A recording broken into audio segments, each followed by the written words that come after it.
بسم اللہ الرحمن الرحیم۔ السلام علیکم دوستو۔ ایک بزرگ سوکھی روٹی پانی میں بھگو کر کھا رہا تھا۔ وہاں سے ایک فقیر گزرا۔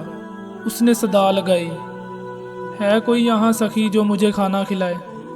تو بزرگ نے کہا، وہ سامنے والے گھر میں چلے جاؤ، وہاں حضرت حسین رضی اللہ تعالیٰ عنہ رہتے ہیں، وہ سخی بھی ہیں۔ فقیر وہاں چلا گیا اور پیٹ بھر کے کھانا کھایا۔ کھانا کھانے کے بعد بولا، تھوڑا سا کھانا اور مل سکتا ہے؟ تو حسین رضی اللہ تعالیٰ عنہ نے پوچھا، کس کے لیے؟ تو فقیر نے کہا، سامنے بزرگ بیٹھا ہے اور وہ سوکھی روٹی کھا رہا ہے، یہ کھانا اس کے لیے ہے۔